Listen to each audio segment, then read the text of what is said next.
Appearance dates function similarly to review dates but are specifically used for tracking appearances.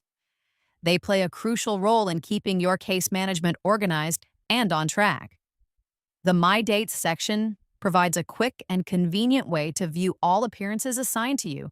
It's designed to streamline your workflow and ensure you're always aware of your upcoming commitments.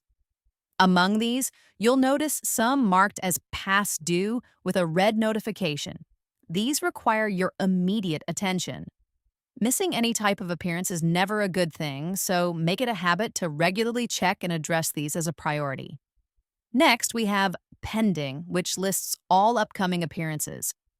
This section allows you to plan ahead and stay prepared for what's coming.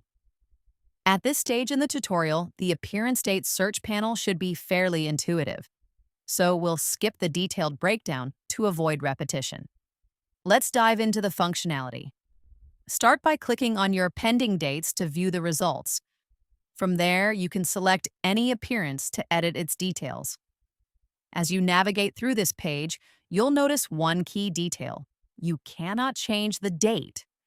This restriction is intentional. If an appearance date needs to be changed, the proper process is to update the status and create a new appearance date. This approach ensures that a historical record of case appearances, along with their statuses and outcomes, is maintained for clarity and accountability. Once you've updated the necessary fields, click the Save button. After saving, you'll be redirected to the Case Appearance Dates page. This page might look familiar if you've completed the Case Features tutorial, as we touched on it briefly earlier. If you need to create a new appearance, simply click the New Appearance button and complete the required form. This straightforward process ensures that all details are properly logged and accessible. That's all you need to know about appearance dates. By following these steps, you'll keep your case records accurate and up to date.